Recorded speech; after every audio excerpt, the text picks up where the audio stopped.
ഭൂമിയിൽ നിന്നും നൂറുകണക്കിന് പ്രകാശവർഷങ്ങൾക്കകലെ തിളങ്ങി നിൽക്കുന്ന ഒരു വലിയ മേഘരൂപീകരണമുണ്ട്. ഈ മേഘങ്ങൾക്ക് ചുറ്റുമുള്ള ബഹിരാകാശം മുഴുവൻ തീവ്രമായ റേഡിയേഷനും കഠിനമായ ചൂടുള്ള ഹൈഡ്രജനും കൊണ്ട് നിറഞ്ഞിരിക്കുകയാണ്. മേഘപടലങ്ങളുടെ ഉള്ളിലേക്ക് പോകുമ്പോൾ പതിനായിരക്കണക്കിന് ജ്വലിക്കുന്ന തീഗോളങ്ങളെ നമുക്ക് കാണാൻ സാധിക്കും. ഈ തീഗോളങ്ങളിൽ നിന്നും ഇടയ്ക്കിടയ്ക്ക് അതിശക്തമായ ഊർജ പ്രവാഹങ്ങൾ ഉണ്ടാകുന്നുണ്ട്. ഉജ്ജ്വലമായ പ്രകാശമാണ് അവയിൽ നിന്നും വമിക്കുന്നത്. ഇവയെല്ലാം പതിയെ പതിയെ പുതിയ നക്ഷത്രങ്ങളായിക്കൊണ്ടിരിക്കുകയാണ്. കഠിനമായ റേഡിയേഷൻ കാരണം വാതകങ്ങൾക്ക് മുഴുവൻ ഒരു പ്രത്യേക തിളക്കമുണ്ട്. അതുകൊണ്ട് ഈ മേഘങ്ങളെ കാണാൻ വളരെ മനോഹരമാണ്. 10,000 ഡിഗ്രി സെൽഷ്യസ് ആയിരിക്കും ഈ വാതകങ്ങളുടെ താപനില. നമ്മുടെ മുഴുവൻ സൗരയൂഥത്തിനെ പോലും വിഴുങ്ങാൻ മാത്രം വലിപ്പമുള്ള അതിഗംഭീരമായ ചുഴികളും മേഘങ്ങൾക്കുള്ളിൽ പലയിടങ്ങളിലായിട്ട് കാണാം. ഈ വിസ്മയാവഹമായ മേഘരൂപീകരണമാണ് ഓറിയോൺ നെബുല. നമ്മുടെ ഭൂമിയുടെ ഏറ്റവും സമീപത്തുള്ള സ്റ്റെല്ലാർ നഴ്സറിയാണ് ഈ നെബുല. അതായത് ഇവിടെയാണ് പുതിയ നക്ഷത്രങ്ങൾ ഉടലെടുക്കുന്നത്. ഈ മേഘപടലങ്ങൾക്കുള്ളിൽ മറഞ്ഞിരിക്കുന്ന രഹസ്യങ്ങൾ എന്താണെന്ന് നമുക്ക് നോക്കാം.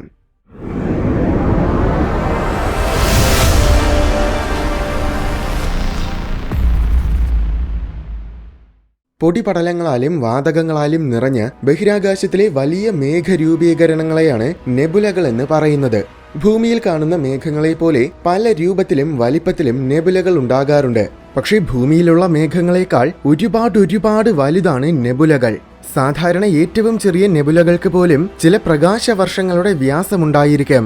എന്നാൽ ഏറ്റവും വലിയ നെബുലകളുടെ വലിപ്പമെന്നത് ആയിരക്കണക്കിന് പ്രകാശവർഷങ്ങളാണ്. ചിത്രങ്ങളിൽ കാണുമ്പോൾ ഇവ വളരെ കട്ടികൂടിയ മേഘങ്ങളായിട്ട് തോന്നുമെങ്കിലും യഥാർത്ഥത്തിൽ ഇവയുടെ സാന്ദ്രത വളരെ കുറവാണ്. നമ്മൾ ഇതുവരെ കണ്ടെത്തിയിട്ടുള്ള ഏറ്റവും സാന്ദ്രത കൂടിയ നെബുലയ്ക്ക് വെറും 10,000 മോളിക്യൂൾസ് പെർ ക്യൂബിക് സെന്റിമീറ്റർ കട്ടി മാത്രമേയുള്ളൂ. താരതമ്യേന പറഞ്ഞാൽ ഭൂമിയുടെ അന്തരീക്ഷത്തിന് 10⁻⁹ മോളിക്യൂൾസ് ഉണ്ട്. ഭൂമിയുടെ അത്ര വലിപ്പമുള്ള ഒരു നെബുലയ്ക്ക് ഏതാനും ചില കിലോഗ്രാം ഭാരം മാത്രമേ ഉണ്ടായിരിക്കുകയുള്ളൂ. അത്രയും കനം കുറഞ്ഞതാണ് നെബുലകൾ. നമ്മൾ അകലെ നിന്ന് നോക്കുന്നത് കൊണ്ടും അവയിൽ നിന്നും പലതരം റേഡിയേഷൻസ് വമിക്കുന്നത് കൊണ്ടുമാണ് ചുറ്റുമുള്ള ശൂന്യാകാശത്തിനെ അപേക്ഷിച്ച് നെബുലകൾ കട്ടിയുള്ള വസ്തുക്കളായിട്ട് നമുക്ക് തോന്നുന്നത്. ശരിക്കും ഒരു സാധാരണ നെബുലയ്ക്കുള്ളിൽ പോയാൽ നമ്മൾ ഒരു നെബുലയ്ക്കുള്ളിലാണെന്ന് മനസ്സിലാക്കാൻ പോലും നമ്മുടെ നഗ്നനേത്രങ്ങൾക്ക് കഴിയില്ല. കാരണം ദൃശ്യപ്രകാശത്തിന് പകരം മറ്റ് ഫ്രീക്വൻസികളിലുള്ള റേഡിയേഷൻസ് ആണ് സാധാരണ നെബുലകൾ കൂടുതൽ പുറത്തുവിടുന്നത്. നമ്മുടെ ടെലിസ്കോപ്പുകൾക്ക് പോലും ദൃശ്യപ്രകാശത്തിലൂടെ എല്ലാ നെബുലകളെയും കാണാൻ കഴിയില്ല. എന്നാൽ ചില നെബുലകൾ വളരെ വലുതായിരിക്കും. അവ ഒരു പരിധി കഴിയുമ്പോഴേക്കും മാസ് കൂടുന്നത് കാരണം സ്വന്തം മാസ് താങ്ങാനാകാതെ സങ്കോചിക്കാൻ തുടങ്ങും. അതായത് കൂടിച്ചേരാൻ തുടങ്ങും. അങ്ങനെ പൊടിപടലങ്ങളും വാതകങ്ങളും കൂടിച്ചേരുമ്പോഴാണ് അതിലൂടെ നക്ഷത്രങ്ങൾ രൂപം കൊള്ളുന്നത്. നമ്മുടെ സൂര്യനും ഭൂമിയും സൗരയൂഥവുമെല്ലാം ഈ രീതിയിലാണ് രൂപം കൊണ്ടത്. നക്ഷത്രങ്ങൾക്ക് ജന്മം നൽകുന്ന ഇത്തരം നെബുലകളെ സ്റ്റെല്ലാർ നഴ്സറീസ് എന്നാണ് പറയുന്നത്. നമ്മുടെ മിൽക്കി വേ ഗാലക്സിയിൽ 1,00,000-ലേറെ സ്റ്റെല്ലാർ നഴ്സറികളെ കണ്ടെത്തിയിട്ടുണ്ട്. ഇങ്ങനെയുള്ള നെബുലകൾ പുതിയ നക്ഷത്രങ്ങൾ പുറത്തുവിടുന്ന ദൃശ്യപ്രകാശം കാരണം ഗംഭീരമായി തിളങ്ങി നിൽക്കും. അതുകൊണ്ട് അവയെ നമുക്ക് ദൃശ്യപ്രകാശത്തിലൂടെ തന്നെ കാണാനും പറ്റും. അവ സമീപത്താണെങ്കിൽ നഗ്നനേത്രങ്ങളാലും നമുക്ക് കാണാൻ കഴിയും. അത്തരമൊരു നെബുലയാണ് ഓറിയോൺ നെബുല. ഭൂമിയുടെ ഏറ്റവും സമീപത്തുള്ള സ്റ്റെല്ലാർ നഴ്സറിയാണ് ഓറിയോൺ നെബുല. ഇതിന് ഏകദേശം 25 പ്രകാശവർഷത്തിന്റെ വ്യാസമുണ്ട്. ഏകദേശം 1444 പ്രകാശവർഷങ്ങൾക്കകലെയാണ് ഇത് സ്ഥിതി ചെയ്യുന്നത്. അത് വലിയൊരു ദൂരമായിട്ട് തോന്നുമെങ്കിലും ബഹിരാകാശത്തിനെ സംബന്ധിച്ചിടത്തോളം ഇത് ശരിക്കും നമ്മുടെ തൊട്ടടുത്താണ്. തെളിഞ്ഞ അന്തരീക്ഷമാണെങ്കിൽ രാത്രിയിൽ ഇതിനെ നമുക്ക് നഗ്നനേത്രങ്ങൾ കൊണ്ട് കാണാൻ പറ്റും. പ്രശസ്തമായ ഓറിയൺ കോൺസ്റ്റലേഷന്റെ ഈ ഭാഗത്തിലായിരിക്കും ഇത് നിലനിൽക്കുന്നത്. ഭൂമിയിൽ നിന്ന് കാണാൻ കഴിയുന്നതിനാൽ തന്നെ പല നൂറ്റാണ്ടുകളായിട്ട് ജ്യോതിശാസ്ത്രജ്ഞർ ഇതിനെ നിരീക്ഷിക്കുന്നുണ്ട്. ഇന്ന് നമ്മൾ സൗരയൂഥത്തിന് പുറത്ത് ഏറ്റവും കൂടുതൽ നിരീക്ഷണങ്ങൾ നടത്തിയിട്ടുള്ള വസ്തുക്കളിൽ ഒന്നാണ് ഓറിയോൺ നെബുല. 1880-ൽ ഹെൻറി ഡ്രാപ്പർ എന്ന അമേരിക്കൻ ജ്യോതിശാസ്ത്രജ്ഞനാണ് ആദ്യമായിട്ട് ഓറിയോൺ നെബുലയുടെ ചിത്രം പകർത്തിയത്. ശേഷം 1993-ൽ ലോക പ്രശസ്തമായ ഹബിൾ സ്പേസ് ടെലിസ്കോപ്പാണ് ഓറിയോൺ നെബുലയെ സമഗ്രമായിട്ട് നിരീക്ഷിക്കാൻ തുടങ്ങിയത്. അപ്പോഴാണ് ഇതിന്റെ മനോഹരമായ നിറങ്ങൾ നമ്മൾ കാണാൻ തുടങ്ങിയത്. അന്നത്തെ ചിത്രങ്ങളിൽ ഓറിയോൺ നെബുലയുടെ ഭൂരിഭാഗവും ചുവപ്പും നീലയുമായ പദാർത്ഥങ്ങൾ കൊണ്ട് നിറഞ്ഞതായിരുന്നു. അതിനു പുറമെ വിചിത്രമായ ചില പദാർത്ഥങ്ങളും ഈ നെബുലയിലുള്ളതായിട്ട് അന്നത്തെ ജ്യോതിശാസ്ത്രജ്ഞർ ശ്രദ്ധിച്ചിരുന്നു. അതെന്താണെന്ന് മനസ്സിലാക്കാൻ അന്ന് അവർക്ക് കഴിഞ്ഞിരുന്നില്ല. കാരണം ആ പദാർത്ഥം പുറത്തുവിടുന്ന റേഡിയേഷൻ അന്ന് ഭൂമിയിലുള്ള ഒരു പദാർത്ഥമായും മാച്ച് ആകുന്നുണ്ടായിരുന്നില്ല. അതുകൊണ്ട് പുതിയൊരു സൈദ്ധാന്തിക പദാർത്ഥത്തിന്റെ ആശയം തന്നെ അന്ന് രൂപപ്പെടുത്തിയിരുന്നു. അതായത് നെബുലകളിൽ മാത്രം കാണപ്പെടുന്ന ഒരു തരം പദാർത്ഥമുണ്ടെന്നും അതിൽ നിന്നുമായിരിക്കും ഈ വിചിത്രമായ റേഡിയേഷൻസ് ഒക്കെ വരുന്നതെന്നുമാണ് അന്ന് കരുതിയിരുന്നത്. ആ സൈദ്ധാന്തിക പദാർത്ഥത്തിന് നെബൂലിയം എന്ന് പേരും നൽകിയിരുന്നു. എന്നാൽ പിന്നീടുള്ള നിരീക്ഷണങ്ങളിൽ നിന്നും അത് അയോണൈസ്ഡ് ആയ ഓക്സിജൻ കണികകളായിരുന്നുവെന്ന് കണ്ടെത്തി. ഇന്ന് നമ്മൾ ഇതിൽ 3000-ഓളം നക്ഷത്രങ്ങളെ കണ്ടെത്തിയിട്ടുണ്ട്. നക്ഷത്രങ്ങൾക്കിടയിൽ ഒരുപാട് പ്രോട്ടോസ്റ്റാർസുമുണ്ട്. പൂർണ്ണമായും രൂപം കൊള്ളാത്ത അല്ലെങ്കിൽ പുതുതായിട്ടുണ്ടായിക്കൊണ്ടിരിക്കുന്ന കുട്ടി നക്ഷത്രങ്ങളെയാണ് പ്രോട്ടോസ്റ്റാർസ് എന്ന് പറയുന്നത്. അതിനു പുറമെ പൊടിയും വാതകവും നിറഞ്ഞ ധാരാളം മേഘപടലങ്ങളുമുണ്ട്. ഇതെല്ലാം കൂടെ വെറും 25 പ്രകാശവർഷ വ്യാസത്തിനുള്ളിൽ തിങ്ങിക്കൂടി കിടക്കുകയാണ്. ഈ ഓറിയോൺ നെബുലയ്ക്ക് ഏകദേശം നമ്മുടെ സൗരയൂഥത്തിന്റെ 2000 മടങ്ങോളം മാസുണ്ട്. ഓറിയോൺ നെബുലയെ സൂക്ഷ്മമായി വീക്ഷിക്കുമ്പോൾ പ്രത്യേകമായ ചില ഘടനകൾ നമുക്ക് കാണാൻ കഴിയും. അതിലേറ്റവും പ്രധാനപ്പെട്ട ഒന്നാണ് ട്രപ്പീസിയം ക്ലസ്റ്റർ. തീറ്റ 1 ഓറിയോണിസ് എന്നും ഇതിനെ പറയാറുണ്ട്. ഇതൊരു നക്ഷത്ര കൂട്ടമാണ്. ഇത് രൂപം കൊണ്ടിട്ട് പരമാവധി 3 ലക്ഷം വർഷങ്ങൾ മാത്രമേ ആയിട്ടുള്ളൂ.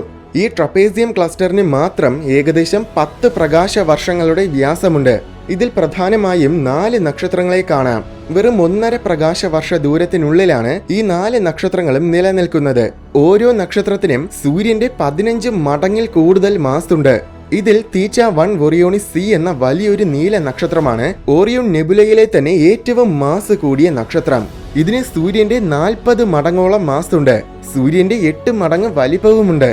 ഇതൊരു നീല നക്ഷത്രമാണെന്ന് പറയുമ്പോൾ തന്നെ ഇതിന്റെ ഉപരിതല താപനിലയും പ്രകാശവും വളരെ തീവ്രമായിരിക്കുമെന്ന് നമുക്ക് മനസ്സിലാക്കാൻ കഴിയും. ഇതിന്റെ ഉപരിതല താപനില എന്നത് 45,000 ഡിഗ്രി സെൽഷ്യസിന് മുകളിലാണ്. സൂര്യന്റെ 2.5 ലക്ഷം മടങ്ങാണ് ഇതിന്റെ പ്രകാശ തീവ്രത. യഥാർത്ഥത്തിൽ മുഴുവൻ ഓറിയോൺ നെബുലയുടെയും തിളക്കത്തിന്റെ ഏറ്റവും പ്രധാന കാരണം തന്നെ ഈ ഒരൊറ്റ നക്ഷത്രമാണ്. ഇതിന്റെ ചുറ്റും അധികം വാതകങ്ങളൊന്നുമില്ല. കാരണം ഈ നക്ഷത്രത്തിൽ നിന്നും നിരന്തരമായി അതിശക്തമായ സൗരക്കാറ്റ് വീശിക്കൊണ്ടിരിക്കും. അതിശക്തമെന്ന് വെച്ചാൽ സൂര്യനിൽ നിന്നും വരുന്ന സൗരക്കാറ്റിന്റെ പല ലക്ഷം മടങ്ങ് ശക്തിയിലാണ് ഈ നക്ഷത്രത്തിൽ നിന്നും സൗരക്കാറ്റ് വീശുന്നത്. ഇത് ശരിക്കും ഒരു ട്രിപ്പിൾ സ്റ്റാർ സിസ്റ്റമാണ്. അതായത് 3 നക്ഷത്രങ്ങൾ പരസ്പരം വലം വെക്കുന്ന നക്ഷത്ര വ്യൂഹം. പക്ഷെ അതിലൊരു നക്ഷത്രം ഇപ്പോൾ വ്യൂഹത്തിൽ നിന്നും അകന്നു പോയിക്കൊണ്ടിരിക്കുകയാണ്. എന്തായാലും ട്രപ്പീസിയം ക്ലസ്റ്ററിൽ ഈ 4 നക്ഷത്രങ്ങൾക്ക് പുറമെ വേറെയും ധാരാളം നക്ഷത്രങ്ങളുണ്ട്. നക്ഷത്രങ്ങൾ മാത്രമല്ല, ഒരുപാട് പ്രോട്ടോസ്റ്റാർസുമുണ്ട്. നിരീക്ഷണങ്ങളുടെ അടിസ്ഥാനത്തിൽ ഇവിടെ ഏറ്റവും കുറഞ്ഞത് 2000 പ്രോട്ടോസ്റ്റാർസ് എങ്കിലും ഉണ്ടായിരിക്കുമെന്നാണ് നിഗമനം. ഈ ക്ലസ്റ്ററിലുള്ള ഒട്ടുമിക്ക നക്ഷത്ര വ്യൂഹങ്ങളിലും ഒന്നിലധികം നക്ഷത്രങ്ങൾ ഉണ്ടായിരിക്കാം. ട്രപ്പീസിയം ക്ലസ്റ്ററിൽ നിന്നും ഏതാനും ചില പ്രകാശ വർഷങ്ങൾക്കകലെ ഓറിയോൺ ബാർ എന്നൊരു ഘടനയുണ്ട്. ഇത് ശരിക്കും വാതകങ്ങൾ ഒരു വലിയ അതിര് പോലത്തെ രൂപത്തിൽ നിൽക്കുന്നതാണ്. ഈ അതിര് പോലത്തെ ഘടനയ്ക്ക് സാന്ദ്രത ശകലം കൂടുതലായതിനാൽ പണ്ട് ഈ ഭാഗത്തിൽ എന്താണുള്ളതെന്ന് കൃത്യമായി മനസ്സിലാക്കാൻ സാധിച്ചിരുന്നില്ല. എന്നാൽ ജെയിംസ് വെബ് സ്പേസ് ടെലിസ്കോപ്പിന്റെ വരവോടെ ഈ ഭാഗത്തിനെ മാത്രമല്ല ഓറിയോൺ നെബുലയെ മുഴുവനായും സമഗ്രമായിട്ട് ശാസ്ത്രജ്ഞർക്ക് മനസ്സിലാക്കാൻ പറ്റി. ശരിക്കും ബഹിരാകാശ ശാസ്ത്ര രംഗത്തിൽ ഒരു വലിയ വിപ്ലവം തന്നെയാണ് JWST. എന്തായാലും ഈ ഓറിയോൺ ബാറിന് സമീപം മറ്റൊരു സ്റ്റാർ സിസ്റ്റമുണ്ട്. തീറ്റ 2 ഓറിയോണിസ് എന്നാണ് അതിന്റെ പേര്. ഇതും ഒരു ട്രിപ്പിൾ സ്റ്റാർ സിസ്റ്റമാണ്. പക്ഷേ ഇതിലുള്ള 3 നക്ഷത്രങ്ങളും വളരെ ഭീമൻ നക്ഷത്രങ്ങളാണ്. ട്രപ്പീസിയത്തിലെ ഏറ്റവും വലിയ നക്ഷത്രത്തിനേക്കാൾ കുറച്ചുകൂടെ ചെറുതാണ് ഈ ട്രിപ്പിൾ സ്റ്റാർ സിസ്റ്റത്തിലെ ഏറ്റവും വലിയ നക്ഷത്രമായ തീറ്റ 2 ഓറിയോണിസ് എ. ഇതിന് ഏകദേശം സൂര്യന്റെ 39 മടങ്ങ് മാസുണ്ട്. അപ്പോൾ തീറ്റ 1 ഓറിയോണിസ് സി കഴിഞ്ഞാൽ പിന്നെ തീറ്റ 2 ഓറിയോണിസ് എ ആണ് ഓറിയോൺ നെബുലയിലെ ഏറ്റവും മാസ് കൂടിയ നക്ഷത്രം. അതുപോലെ അതിന്റെ പകുതി പ്രകാശ തീവ്രതയെ ഇതിനുള്ളൂ. അതായത് സൂര്യന്റെ 1 ലക്ഷം മടങ്ങ് പ്രകാശം. ഉപരിതല താപനില എന്നത് ഏകദേശം 35,000 ഡിഗ്രി സെൽഷ്യസ് ആണ്. മറ്റ് 2 നക്ഷത്രങ്ങളും നമ്മുടെ സൂര്യനേക്കാൾ പല മടങ്ങ് മാസും പ്രകാശ തീവ്രതയും ഒക്കെയുള്ള നക്ഷത്രങ്ങളാണ്. ഈ നക്ഷത്രങ്ങൾക്ക് പുറമെ ഇവിടെ നിരവധി പ്രോട്ടോസ്റ്റാർസുമുണ്ട്. അതെല്ലാം JWST ആണ് കണ്ടെത്തിയത്. അതിലൊരെണ്ണം നമുക്ക് വളരെ വ്യക്തമായി കാണാൻ കഴിയുന്ന രീതിയിലാണ് നിലനിൽക്കുന്നത്. ഓറിയോൺ 294 എന്നാണ് അതിന് നൽകിയിരിക്കുന്ന പേര്. ഇത് ഏകദേശം 10 ലക്ഷം വർഷങ്ങൾക്ക് മുൻപായിരിക്കും രൂപം കൊള്ളാൻ തുടങ്ങിയതെന്നാണ് നിഗമനം. ഇതൊരു പൂർണ്ണമായ നക്ഷത്രമായി മാറാൻ ഇനിയും പല ദശലക്ഷം വർഷങ്ങളെടുക്കും. ഈ പ്രോട്ടോസ്റ്റാറിന് ചുറ്റുമുള്ള പൊടിയിൽ നിന്നുമാണ് ഭാവിയിൽ അതിനു ചുറ്റും ഗ്രഹങ്ങൾ രൂപം കൊള്ളാൻ പോകുന്നത്. ഈ ഗ്രഹങ്ങളൊക്കെ രൂപം കൊള്ളുമ്പോൾ അവയുടെ ഉപരിതലത്തിൽ നിന്നും രാത്രി ആകാശം കാണാൻ അതിമനോഹരമായിരിക്കും. വിവിധ നിറത്തിലും വലിപ്പത്തിലുമുള്ള നക്ഷത്രങ്ങൾ, വർണ്ണശബളമായ മേഘങ്ങൾ, തിളങ്ങുന്ന ബഹിരാകാശം, അങ്ങനെ ആകെ മൊത്തം ഒരു ദൃശ്യവിസ്മയം തന്നെ ആയിരിക്കും. ഇത്തരം പ്രോട്ടോസ്റ്റാർസിനെ നിരീക്ഷിക്കുന്നതിലൂടെ നമ്മുടെ സോളാർ സിസ്റ്റത്തിന്റെ എവല്യൂഷനെ കുറിച്ചും നമുക്ക് പല കാര്യങ്ങളും മനസ്സിലാക്കാൻ കഴിയുമെന്നാണ് പ്രതീക്ഷിക്കുന്നത്. നെബുലയുടെ വലിയൊരു ശതമാനവും വാതകങ്ങൾ ചിതറിക്കിടക്കുകയാണ്. നെബുലയുടെ കേന്ദ്രഭാഗം ഏകദേശം മുഴുവനായും അയോണൈസ്ഡ് ഹൈഡ്രജൻ കൊണ്ട് നിറഞ്ഞതാണ്. നക്ഷത്രങ്ങളിൽ നിന്നും വമിക്കുന്ന തീവ്ര ഊർജ്ജമുള്ള റേഡിയേഷൻസിനെ ഈ ഹൈഡ്രജൻ ആഗിരണം ചെയ്യാറുണ്ട്. അത് കാരണം കേന്ദ്രഭാഗത്തിലെ വാതകത്തിന്റെ താപനില 40,000 ഡിഗ്രി സെൽഷ്യസ് വരെ ഉയരാറുണ്ട്. പക്ഷെ നെബുലയുടെ അതിരിലേക്ക് വരുമ്പോൾ അവിടുത്തെ താപനില തീരെ കുറവാണ്. താപനിലയുടെയും സമ്മർദ്ദത്തിന്റെയും വ്യതിയാനങ്ങൾ കാരണവും പിന്നെ നക്ഷത്രങ്ങളിൽ നിന്നുമുള്ള ശക്തമായ സൗരക്കാറ്റും കൂടെയാകുമ്പോൾ നെബുലയിലുള്ള പൊടിപടലങ്ങളും വാതകങ്ങളുമെല്ലാം എപ്പോഴും ചലനത്തിലായിരിക്കും. ചിലയിടങ്ങളിൽ 50,000 മീറ്റർ പെർ സെക്കൻഡ് വേഗത്തിലാണ് പദാർത്ഥങ്ങൾ ഇങ്ങനെ ചലിക്കുന്നത്. ഈ ചലനം കാരണം ചിലപ്പോൾ വാതകങ്ങളുടെ ഒഴുക്കും വലിയ ചുഴികളുമൊക്കെ ഉണ്ടാകാറുണ്ട്. ചില ചുഴികൾക്ക് നമ്മുടെ മുഴുവൻ സൗരയൂഥത്തിനേക്കാൾ വലിപ്പമുണ്ടായിരിക്കും. കേന്ദ്രഭാഗത്തിൽ നിന്നും പുറത്തു വരുമ്പോൾ കൂടുതൽ തണുത്ത വാതകം നിറഞ്ഞതായിരിക്കുന്നത് കാരണം ഈ ഭാഗത്തിലെ വാതകത്തിന് കേന്ദ്രഭാഗത്തിനെ അപേക്ഷിച്ച് പ്രകാശം കുറവായിരിക്കും. വർണ്ണശബളമായ വാതകങ്ങൾക്കിടയിൽ പല വർണ്ണത്തിൽ തിളങ്ങി നിൽക്കുന്ന നക്ഷത്രങ്ങളെയും കൂടെ കാണുമ്പോൾ അത് ശരിക്കും കണ്ണിന് കുളിർമയേകുന്ന ഒരു കാഴ്ച തന്നെയായിരിക്കും. ഇവിടുത്തെ വാതകത്തിന് സാന്ദ്രതയും കുറച്ച് കൂടുതലാണ്. കാരണം മധ്യഭാഗത്തിനെ അപേക്ഷിച്ച് ഇവിടെ പുതിയ നക്ഷത്രങ്ങളുടെ അളവ് കുറവായിരിക്കും. അതുകൊണ്ട് അധികം സൗരക്കാറ്റും ഉണ്ടാകില്ല. അപ്പോൾ വാതകങ്ങൾ കൂടുതൽ ചിതറിപ്പോവുകയുമില്ല. വാതകത്തിന്റെ അളവ് കുറച്ച് കൂടുതലായതിനാൽ തന്നെ ഇവിടെ മറഞ്ഞിരിക്കുന്ന വസ്തുക്കളെയൊന്നും പണ്ട് നമുക്ക് വ്യക്തമായിട്ട് കാണാൻ കഴിഞ്ഞിരുന്നില്ല. എന്നാൽ ആ പ്രശ്നവും JWSTയുടെ വരവോടെ പരിഹരിച്ചു. നെബുലകളുടെ വാതകങ്ങൾക്ക് JWSTയുടെ ഇൻഫ്രാറെഡ് കണ്ണുകളെ മറയ്ക്കാനാകില്ല.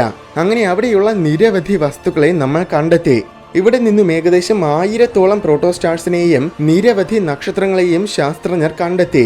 മധ്യഭാഗവുമായിട്ട് താരതമ്യം ചെയ്തു നോക്കുമ്പോൾ പുറം ഭാഗത്തിൽ അധികം പ്രോട്ടോസ്റ്റാർസ് ഒന്നുമില്ല. എന്തെന്നാൽ മാസ് കൂടുമ്പോൾ വാതകം സങ്കോചിക്കുമ്പോഴുണ്ടാകുന്ന സമ്മർദ്ദം കാരണമാണ് പുതിയ നക്ഷത്രങ്ങൾ രൂപം കൊള്ളുന്നത്. എന്നാൽ പുറം ഭാഗത്തിൽ സ്വാഭാവികമായും സമ്മർദ്ദം കുറവായിരിക്കും. അതേ കാരണത്തിനാൽ പുറം ഭാഗത്തുണ്ടാകുന്ന നക്ഷത്രങ്ങൾക്ക് വലിപ്പവും താരതമ്യേന കുറവായിരിക്കും. ഓറിയോൺ മോളിക്കുലാർ ക്ലൗഡ് എന്ന വളരെ വലിയൊരു ഘടനയുടെ ചെറിയൊരു ഭാഗമാണ് ഓറിയോൺ നെബുല. 100 കണക്കിന് പ്രകാശ വർഷങ്ങളോളം ദൂരത്തിൽ വ്യാപിച്ചു കിടക്കുന്ന വളരെ ബൃഹത്തായ ഒരു ഘടനയാണ് ഓറിയോൺ മോളിക്കുലാർ ക്ലൗഡ്. ഓറിയോൺ കോൺസ്റ്റലേഷനിൽ മുഴുവനായും ഇത് നിറഞ്ഞു നിൽക്കുന്നുണ്ട്. പക്ഷെ ഈ ഘടനയെ മുഴുവൻ നമുക്ക് നഗ്നനേത്രങ്ങൾ കൊണ്ട് കാണാൻ കഴിയില്ല. ഈ ഘടനയുടെ ഒരു ഭാഗമാണ് ഹോഴ്സ് ഹെഡ് നെബുല എന്ന മറ്റൊരു പ്രശസ്തമായ നെബുല. ഇതുപോലെ ധാരാളം നെബുലകൾ ഈ ഘടനയിലുണ്ട്. അതിലൊന്ന് മാത്രമാണ് ഓറിയോൺ നെബുല. ഓറിയോൺ നെബുല പതിയെ പതിയെ നശിച്ചുകൊണ്ടിരിക്കുകയാണ്. എന്നുവെച്ചാൽ അതിലുള്ള വാതകങ്ങൾ തീർന്നുകൊണ്ടിരിക്കുകയാണ്. പുതിയ നക്ഷത്രങ്ങൾ രൂപം കൊള്ളുന്നതിനാലും സൗരക്കാറ്റ് കാരണം വാതകങ്ങൾ നെബുലയിൽ നിന്നും പുറന്തള്ളപ്പെട്ടുകൊണ്ടിരിക്കുന്നതിനാലുമാണ് ഇങ്ങനെ നെബുലകൾ നശിക്കുന്നത്. ഈ നെബുലയിൽ ഉണ്ടായിരുന്ന 60% വാതകങ്ങളും ഇപ്പോൾ തന്നെ തീർന്നു കഴിഞ്ഞു. ഇനിയും ഏതാനും ചില ലക്ഷം വർഷങ്ങൾ കഴിയുമ്പോഴേക്കും പിന്നെ പുതിയൊരു നക്ഷത്രം രൂപം കൊള്ളാൻ കഴിയാത്ത തരത്തിലേക്ക് ഇതിലെ വാതകങ്ങളെല്ലാം തീർന്നിട്ടുണ്ടാകും. അതോടെ ഓറിയോൺ നെബുല അവസാനിക്കും. അതിനുശേഷം പിന്നെ പല വർണ്ണങ്ങളാൽ തിളങ്ങിയിരുന്ന ഓറിയോൺ നെബുലയുടെ സ്ഥാനത്തിൽ ഒരു വലിയ സ്റ്റാർ ക്ലസ്റ്റർ മാത്രമേ ഉണ്ടായിരിക്കുകയുള്ളൂ.